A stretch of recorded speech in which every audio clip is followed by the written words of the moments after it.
یا ایھا الذین آمنوا اتقوا اللہ حق تقاتہ۔ اب یہاں پر ہمیں غور کرنا ہوگا کہ تقوی کی حقیقت کیا ہے۔ اگرچہ ہم آیت البر کے آخر میں پڑھ چکے ہیں اولئک الذین صدقوا واولئک هم المتقون، وہاں پر وہ ایک حیولہ، ایک شخصیت، ایک کردار وہ ہمارے سامنے آ چکا ہے، متقی کون ہوتا ہے۔ لیکن یہ موقع مناسب ہے کہ یہ لفظی معنی اس کے کیا ہے۔ عام طور پر جو ترجمہ کیا جاتا ہے اللہ سے ڈرو، یہ اچھا ترجمہ نہیں ہے، اور چونکہ اکثر و بیشتر لوگوں نے یہی ترجمہ کیا اور قرآن میں بار بار آتا ہے اتقوا اللہ اتقوا اللہ اتقوا اللہ، تو عیسائیوں کو یہ کہنے کا موقع ملا کہ قرآن زیادہ اللہ کے خوف پر زور دیتا ہے، جبکہ مسیح نے اور جو بائبل ہے وہ اللہ کی محبت پر زور دیتی ہے۔ اعتراض کرنے کا انہیں موقع مل گیا۔ خوف کا لفظ قرآن کا خود عربی زبان کا لفظ ہے، قرآن مجید میں بھی آیا ہے فلا تخافوہم وخافونی، تم ان سے نہ ڈرو، اپنے دشمنوں سے نہ ڈرو، مجھ سے ڈرو۔ خوف کا لفظ بھی ہے۔ یخافون یوما تتقلب فیہ القلوب والابصار، وہ ڈرتے رہتے ہیں اس دن کے تصور سے جس دن کے نگاہیں اور دل الٹ جائیں گے، قیامت کا دن، حشر کا دن۔ تو خوف کا لفظ قرآن میں ہے، عربی زبان کا لفظ ہے۔ تقوی کے معنی خوف نہیں ہے، تقوی کے لفظی معنی بچنا۔ دیکھیے وقایقی، وقایتن اسے کہتے ثلاثی مجرد، اس میں معنی ہے وقایقی وقایتن کے کسی کو بچانا۔ اور آپ بڑی آسانی سے یاد رکھ سکیں گے کہ جو ہماری دعا ہے، جو سورہ بقرہ میں حج کی دعاؤں کے ضمن میں اہم ترین دعا کی حیثیت سے مذکور ہے، ربنا آتنا فی الدنیا حسنۃ وفی الآخرۃ حسنۃ وقنا عذاب النار، وقنا عذاب النار، اے اللہ ہمیں بچا آگ کے عذاب سے۔ تو وقایقی وقایتن کے معنی ہے کسی کو بچانا۔ باب افتعال میں یہ بنا ابتقا، اور واو اور تا یہ جڑ گئے، اتقا اتقا۔ اتقا معنی خود بچنا، بچنا اللہ کی نافرمانی سے، بچنا اللہ کی ناراضگی سے۔ ایک بچنا آؤٹ آف لو ہوتا ہے، out of reverence, out of respect. ایک سلیم الفطرت بیٹا چاہے گا کہ میں کوئی ایسی حرکت نہ کروں کہ میرے والد کو اس سے دکھ پہنچے، یہ بھی بچنا ہے۔ ظاہر بات ہے کہ والد کا خوف نہیں ہے اسے، یہ اس کی روش آؤٹ آف لو ہے۔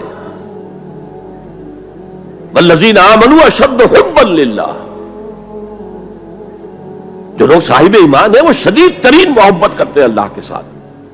بلکہ ہم نے جو حقیقت جہاد کا مضمون جو ہے اس پر غور کیا، اس کے ضمن میں ایک آیت جو بڑی عظیم آیات میں سے قرآن کے، قل ان کان آباؤکم وابناؤکم واخوانکم وازواجکم وعشیرتکم واموال اقترفتموها وتجارۃ تخشون کسادها ومساکن ترضونها احب الیکم من اللہ ورسولہ وجہاد فی سبیلہ فتربصوا حتی یأتی اللہ بامرہ واللہ لا یہدی القوم الفاسقین۔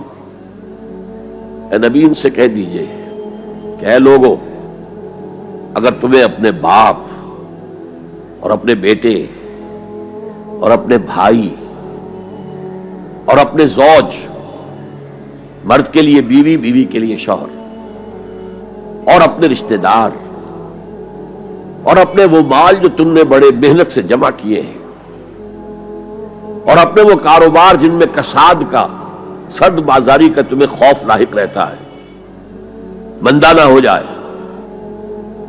اور تمہارے وہ مکان جو تمہیں بہت محبوب ہیں، بہت سجایا ہے، بہت عمدہ فرنش کیا ہے، اعلیٰ ترین مکان بنایا ہے، اگر یہ 8 چیزیں زیادہ محبوب ہیں اللہ سے اور اس کے رسول سے اور اللہ کی راہ میں جہاد سے، فتربصوا، جاؤ، بیٹھے رہو، دفع ہو جاؤ، منتظر رہو، حتی یاتی اللہ بامرہ، یہاں تک کہ اللہ اپنا فیصلہ سنا دے. واللہ لا یہدی القوم الفاسقین، اللہ ایسے فاسقوں کو ہدایت نہیں دیتا. تو در حقیقت یہ اللہ تعالیٰ کی محبت کے تحت ہے کہ اللہ اور اللہ کے ساتھ جو عہد وفا استوار کیا ہے، ایاک نعبد و ایاک نستعین، کہ آدمی پھونک پھونک کر قدم رکھے، کہیں میں اللہ کی کسی حد سے تجاوز نہ کر جاؤں، اللہ کی قائم کردہ کسی حد کو پھلانگ نہ جاؤں، کہیں ایسا نہ ہو کہ شریعت کا کوئی حکم میں پامال کر دوں. پھونک پھونک کر قدم رکھنا، لو سانس بھی آہستہ کہ نازک ہے بہت کام، آفاق کی اس کارگہ شیشہ گری کا، اس روش کا نام تقویٰ ہے. دنیا کا تقویٰ یہ ہے، آخرت کا تقویٰ یہ ہے آگ سے بچ جانا. نتیجہ ہے واتقوا النار الذی وقودها الناس والحجارہ، بچو اس آگ سے جس کا ایندھن بنیں گے انسان اور پتھر. یا ایھا الذین آمنوا قوا انفسکم واہلیکم نارا، اہل ایمان بچاؤ اپنے آپ کو اور اپنے اہل و عیال کو آگ سے. تو دنیا کا تقویٰ اور آخرت کا تقویٰ یہ ہے تقویٰ کے لفظی معنی. بلکہ اس میں اضافہ کروں کچھ. ایک دفعہ حضرت عمر فاروق رضی اللہ تعالی عنہ کی مجلس شورا میں یہ بحث چل نکلی تقویٰ کسے کہتے ہیں، ہاؤ ٹو ڈیفائن تقویٰ. سب حضرات نے اپنی اپنی رائے دی. حضرت ابی بن کعب رضی اللہ تعالی عنہ ایک انصاری صحابی ہیں جن کے بارے میں حضور نے فرمایا ہے کہ اقرؤہم ابی بن کعب، میرے صحابہ میں قرآن کا سب سے بڑا جاننے والا ابی ابن کعب ہے. وہ خاموش بیٹھے ہوئے سن رہے تھے باتیں. حضرت عمر نے خاص طور پر کہا ابی آپ نے کچھ نکاح فرمائے.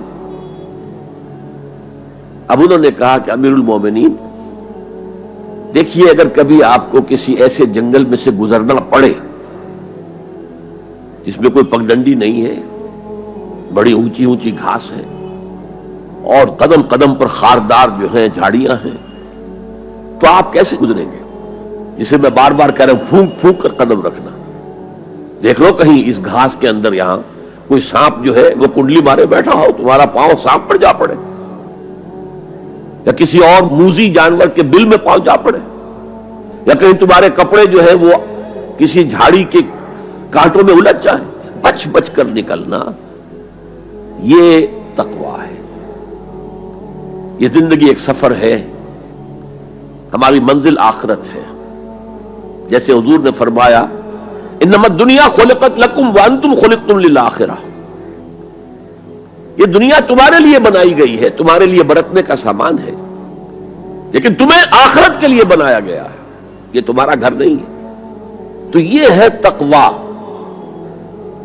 اور تقویٰ کی تعلیم قرآن مجید میں اتنی شد و مد کے ساتھ آئی ہے، اتنی شد و مد کے ساتھ آئی ہے، ایک ایک آیت میں دو مرتبہ.